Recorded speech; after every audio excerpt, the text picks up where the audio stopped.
napakasamang balita ngayon, bigay na ayudang 10,000 peso. 4,000 na lang ang umabot sa mga benepisyaryo. Muntik maging sardinas, hahaha. Ito ang sinasabi ni Jay Sonza sa isang programa ng SMNI kanina lang. Ito ang pahayag ni Jay Sonza. Kausap daw niya ang isa sa nakatanggap. Ang press release 10,000 pero ang tinanggap niya 4,600 lang. Yung palang may filtering na sa actual, may filtering pa sa certification. So doble ang kita eh. Panoorin natin ang buong detalye. Kanina kausap ko yung isa sa nakatanggap. Ang press release 10,000.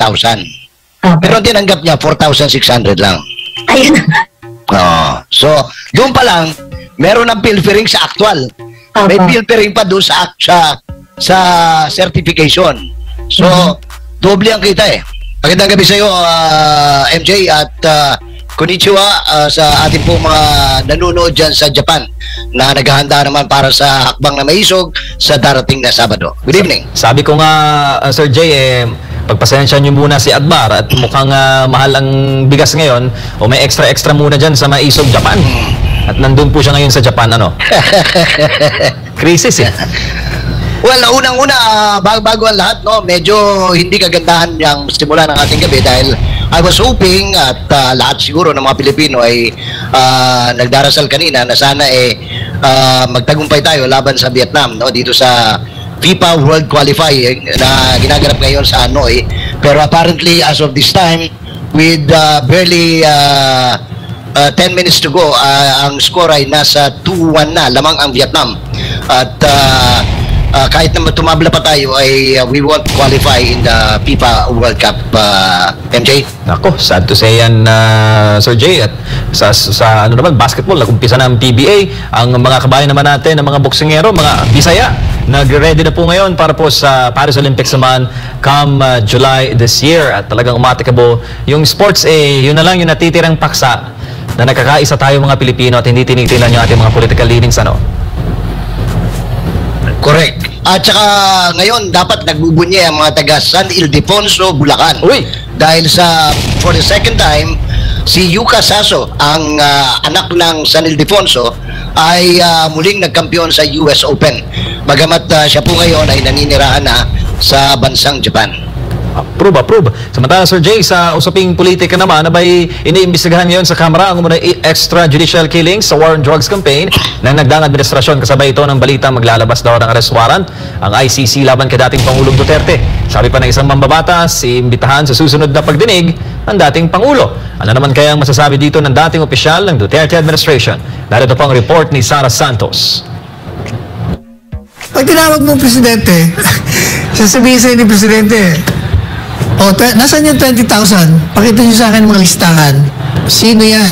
Kailan namatay yan? Anong petsa niyan? Anong okasyon yan? Abogado ito eh. Of course. Hindi ba? Kaya useless. Kung wala kayo may sagot, huwag niyo nang tawagin, mapapaya lang kayo. Kamakailan lang sinabi ni House Committee on Human Rights Chairperson Bienvenido Abante Jr. na payag na siyang imbitahin sa susunod na pagdinig ng kanyang komite sila dating Pangulong Rodrigo Duterte at dating PNP Chief at ngayon Senador Ronald Bato de la Rosa. Iniimbestigahan ng komite ni Abante ang nooy war on drugs campaign ng Duterte administration. Pero giit ni dating Chief Presidential Legal Counsel Attorney Salvador Panelo, dapat na ihanda ng komite ni Abante ang lahat ng pruweba sa umano'y 20,000 na namatay dahil sa sinasabing extrajudicial killing sa war on drugs ng nakaraang administrasyon. Yan ang claim na 20,000 plus. Sama nagmula yun? Nagmula yung kay Rappler eh. Sino nga si Rappler? Si Maria. Maria Ressa. Si Maria Ressa. US funded. Siya nag-release nun. And in fact, personally I asked her. Sabi ko, I don't remember na kung personally o basta parang sinagot niya yung tanong ko eh. Sabi ko, saan mo na ako yung 20,000? Sabi niya, ini-report lang yan ng isang dyaryo din eh. Tinamaan ang magaling ka nga ako. Inuulit mo lang pala, hindi mo verify. Kaya ever since, hinahamon na po natin, kahit si Presidente Duterte, yung 20,000 yun, nasaan yan? Saan ang listahan yan? Kasi, yung gobyerno, meron pong listahan ng mga napatay o namatay in the course of the raid. Kompleto ang facts. In fact, pinalalabas pa sa TV. Yun ang recorded. Yung sinasabi niyo, chismis. Samantala, matapos sabihin ni Pangulong Bongbong Marcos sa isang PNP command conference sa Camp Crame nitong linggo na bumaba na raw ang kaso ng pagnanakaw, panggagahasa at iba pang krimen sa bansa, ay tila may sumabay pang iba dito. Marami na namang has gone down. Criminality and so forth and so on has gone down. Economy has also gone down. His popularity and trust rating has also gone down. Yan tama siya. Yun yung totoo. In addition to. Oo. Para sa Diyos at sa Pilipinas kong mahal, ako si Sarah Santos, SM9 News. At para pag-usapan pa ang paksangyan, mga kasama natin, naku, matindi itong mga guest natin ngayon, Sir Jay, ang political vlogger na si Joa de Vivra. Tama ba yung pagka-pronounce ko, Joey? Good evening. Kasama natin si Sir Jay Sonza. Good evening, Sir MJ and Manong J. Si Manong J, naku po, lumaki po akong pinapanood ko si Manong J. Naku, alam mo, hindi ko binabanggit Tama yan. ko si Manong J sa isang screen, naku, grabe. Never kong binanggit yan. Ako naman karangalan nating makasama ang isang kapwa ko Bulakenyo, MJ. Approve. At sa dami po ng mga issue ngayon, latest po, may breaking news at i-confirm natin to dahil mayroon daw mga hakbang ang administrasyon para daw ipasuspend si Mayor Baste Duterte. Naku, ano na lang optics niya sa taong bayan? Joey, ladies first. Very obvious kasi, Sir MJ, na yung mga hakbang na ginagawa ng gobyerno natin ngayon is really leading to, make Duterte and the politics that they represent look bad. Sa mga simpleng mamamayan na kagaya ko, hindi kasi nila mabubura yung connection ng isang ordinaryong tao dun sa uri ng public service na natanggap namin mula sa mga Duterte. Ngayon, ang anak ni dating Pangulong Rodrigo Roa Duterte na si Baste ay mayroong isang napakagandang sinisimulan sa Davao. And kapag ka nabigyan ng mas maraming oras sa politika si Baste, it's actually dangerous for them. Yung mga tao ngayon, 2 taon pa lang ang Pangulong Bongbong Marcos, pero miss na ng mga tao yung Duterte brand of leadership. Nagbigay tayo ng panahon para sa bagong Pangulo. Alam niyo, ako mismo, napakalawak na space na ibinigay ko para sa bagong Pangulo. Pero naset na kasi yung standard naset na yung Duterte kind of leadership, yung Duterte kind of public service. Correct. And I think people refuse to receive anything less. So that is why ginagawa nila yung mga storyang nakadirekta sa Davao, yung mga pagbabanta na sususpindihin si Mayor Baste. Hindi ito nakakasurpresa, sa totoo lang. Patong-patong yung mga ginagawa ng administrasyon na ika nga ni Mother Dragon panggugurgur. Obvious na obvious, kitang-kita natin. So, kumbaga, hindi niyo po kasi kami maluloko Ang mga tao po, napaka-sensitive ng mamamayan pagdating sa authenticity. At itong gagawin nila kay Baste, I'm pretty sure, this is something that they want to do for a very long time, and probably they're just trying to build a stage and find a perfect time para kung kailan nila gagawin yun. They already did it to a lot of local leaders sa Davao del Norte, kay Mayor Rama, in other sa mga local executives sa Bohol. Apparently with the flimsiest reason. May mga reason, pero kumbaga parang why are they harping on it too much when there are so many other things that has to be looked at? Joey, speaking of anong tawag nito, Mindanao or Davao, incidentally, nandito sila sa Davao ngayon. Ako ay naagawi kanina, alam mo, ugali ko pag umaga, ako ay naikot. May pagdaan ko dun sa Provincial Gymnasium ng Davao del Sur, nakita ko yung tarpaulin, sinlaki ng fasad ng Provincial Gym. Ang laki-laki ng mukha ni speaker, Pati yung kapal ng labi niya, sinlaki na nung gate ng opening nung gym At itong hindi ko malaman kung nagkataon lang ba because ngayon nasa Davao del Norte sila, nagpa-concert para dumami ang tao. Ang sabi ni Mr. Romualdez kanina, hihigitan nila yung bilang ng mga tao, 200,000 na nag-attend nung hakbang ng Maisog. Pero ang kanila sinasabi, mamimigay sila ng ayuda. Parang sabi ko nga, hindi ko maintindihan anong relevance ng concert at saka yung ayuda. Of course, ang alam ko, dito bagsak na bagsak talaga yung trust and approval rating ni Mr. Marcos at saka ni Mr. Romualdez. Ayun nga Manong Jay, kasi we are now an ayuda nation. At sa totoo lang nakakatakot po na yung gobyerno natin, pinipili nila tayong mahalin sa pamamagitan ng pagbibigay ng ayuda. Alam niyo po, hindi naman ako naiintindihan ko na meron talagang mga sitwasyon na kailangan magbigay ng ayuda. Correct. Pero ang pagbibigay ng ayuda, dapat yung bibigyan pa rin natin ng dignidad yung mga taong nangangailangan. Hindi yung bibigyan mo sila ng ayuda kasi alam mo gusto mo silang pumunta dyan sa event mo, gusto mo magmukhang marami, gusto mo magmukha kang popular. Correct. And alam po namin na yun po talaga ang inyong layunin. Kasi kung Manong Jay, sign ito ng insecurity ng gobyerno na hindi sila sure, napupuntahan sila ng tao, so kailangan magdala sila ng artista, kailangan magpa-concert sila. And yung mga ganitong bagay, lalo tayong sinasampal lalo na mga ordinaryong mamamayan, magkano na ang palitan ng piso? Magkano versus dollar, no? I think it's 58.71 kanina. Opo. Kulang-kulang na lang mag-60, Pagkatapos, nakuha nyo pang magpa-concert.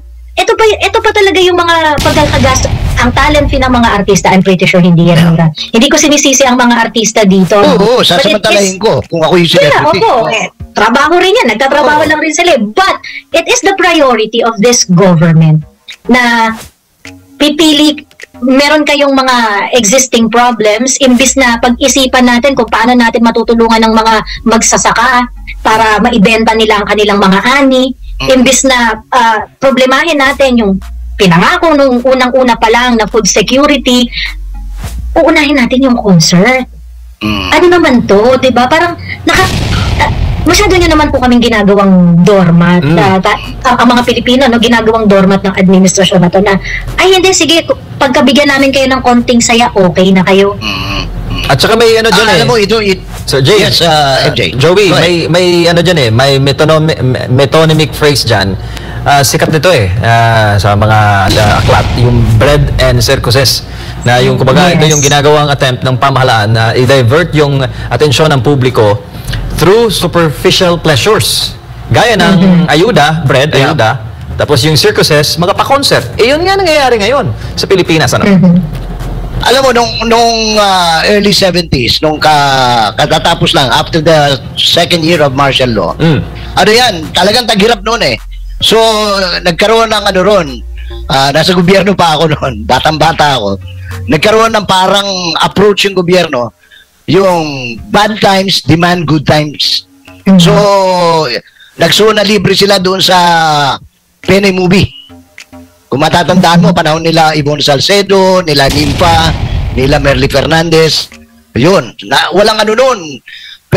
Kung gaano sila kay-stricto, before, nagluwag sila. Pagkatapos, sumunod dyan, yung anong tawag nito? Kung nagdala sila ng mga foreign artists, no? Ganon. Nung panahon na yon na hindi pa mulat masyado ang Pilipino, patok yun Ang problema ngayon, hindi na ito pwedeng pumatok dahil unang-una, malawak na ang kamalayan ng Pilipino. Tapos, meron pa social media na bawat kilos mo, documented dyan, ay may feedback ka agad. Napaka-interactive ng mga tao ngayon. Imagine, Pilipinas ang pinakamaraming Android. 79 million minimum. Pag yan nakita mo, hindi ka pwedeng magsabi na anong tawag nito. Kapareho nyo kanina, ako, hindi ko alam na meron palang pamimigay ng ayuda rito because walang pasabi sinikreto lang nila lahat ng mga barangay officials, tanod, mga toda, kinuha nila, no? Pero, ang sinasabi nila sa press release ng PCO, para sa mga magsasaka ito at saka mangingisda. Ako, magsasaka ako. Mga kapitbahay ko rito magsasaka. Hindi itong kailangan, hindi ayudang ganito ang kailangan na magsasaka Ang kailangan na magsasaka, number one, magandang variety ng seeds. No, yung pwedeng high yielding. Tapos post-harvest facilities. No, yan ang kailangan niya para kumita ng maayos yung magsasaka. Kasi anong bibigyan? Bibigyan mo 10,000. Magkano ngayon ang urea, ang potassium, yung pataba na dati tig 800, Tapos ngayon nasa 3,000 na. Ang layo. So, 3 sako lang mabibili mo. Kulang pa yun sa 1 hektarya. So, bali wala yun. Tapos bibigyan mo 15 kilos na bigas. Pag sinaing yan 1 linggo, ubus na yan. So, hindi na kaya makita mo ang reaction ng tao. Iba na ngayon. Mulat na ang Pilipino Manong Jay, ang problema rin dyan, kasi dahil nililipon nga po nila yung mga tao para magpunta sa mga ganitong klaseng event. Ang dami ko pong mga nakausap kasi nagpunta rin po ako dyan sa Davao del Norte, kamakailan lang, at sa ibang parte sa Visayas at sa Mindanao. Marami rin po akong mga nakakausap ng mga followers ko na naka-attend ng mga ganitong klaseng event. Itong Bagong Pilipinas Servicio Fair. Opo. Ito pong ginagawa nila na to. Napaka-common po nung experience na pupuntahan nila mga matatanda, mga lilipulit po kasi nila yung mga tao attend ng event, maghapon pauupuin. Ilan na rin po yung mga nakausap ko na, Miss Joey, ang sakit sa puso kasi ginagawa kaming props dito. Correct. Pero kasi wala kaming choice, gusto namin makuha yung pera, gusto namin makuha yung share namin. So, while akala nila pumupogi sila dito sa ganitong klaseng mga event, na hindi ko rin naman po talaga maintindihan, kasi imbis nagagastos kami, 100 milyon ang ginagastos nila kada Servicio Fair event, Bagong Pilipinas Servicio Fair event, 100 milyon piso ang ginagastos nila para raw maihatid ang mga certain government services, mailapit daw sa mga tao aside sa pamimigay ng ayuda. Kung yung 100 milyong piso na yan na ginagastos nyo para dyan sa pag-show off nitong mga, pagpapabida nitong mga politikong to, ginagamit nyo para maging mas efficient yung mga services na, kasi po kasama dito sa Servicio Fair na to yung magpapakukuha ka ng birth certificate, magre-request ka sa PSA, yung mga ganon. Na kung tutuusin, ang dami-dami, ilan yung kukuha ng birth certificate dyan? Why don't you make it more efficient na dapat kahit saang parte ka ng bansa, kasi may online naman na po ngayon maglagay kayo ng mga online na request center sa kung saan-saan, doon yung ilagay yung pera para pagka kailangan nila yung servisyo na yan, mabilis. Hindi ko alam kung ano yung gustong ma-achieve nitong Bagong Pilipinas Servicio Fair na ito. Aside of course, doon sa goal nila na magmukhang pogi sa masa. Nakaka-alarma din po na nagbibigay sila at ginagawa rin nila mga ayudahan sa mga eskwelahan. Kasi nakakabahala yung pagbibigay nila ng impresyon na sila ay nagtatrabaho para sa Ayan binibigyan nga namin siya at ang kaharap nila mga bata. And it's sending a wrong signal sa next generation. Parang yes, sir. Parang ang pinopropagate mo anong tawag nito, yung ito ang dole out. Standard Oo, dole out ang gobyerno, dole out. Pero ako may ewan ko if you will agree with some of the observations, Joey, na while on the surface, at face value, it's service delivery, pero meron siyang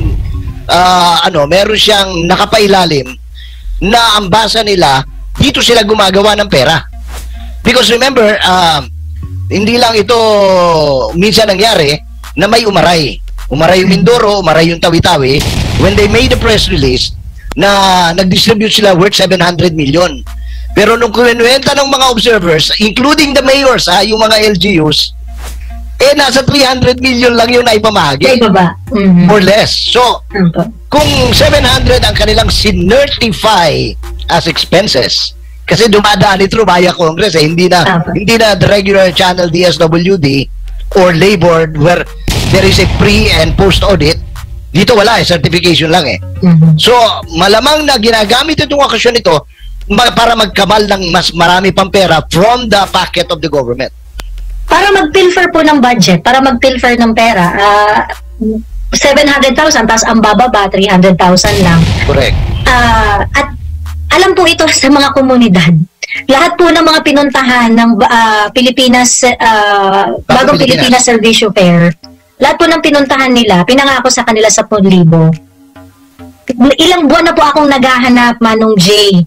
pakitaas ka ako ang kamay ng mga naka-receive dyan ng 10,000. Either naka-receive sila ng 10,000 pero hindi sila entitled doon, or yung 10,000 na dapat makatanggap ay hindi 10,000 ang kanyang natanggap. Yun lang po. Yun lang po parati ang istorya ng buhay dito sa Bagong Kanina Pilipinas. kausap ko yung isa sa nakatanggap. Ang press release 10,000. Pero ang tinanggap niya 4,600 lang. Ayun. So, doon pa lang, meron ng pilfering sa actual. May pilfering pa doon sa certification. So,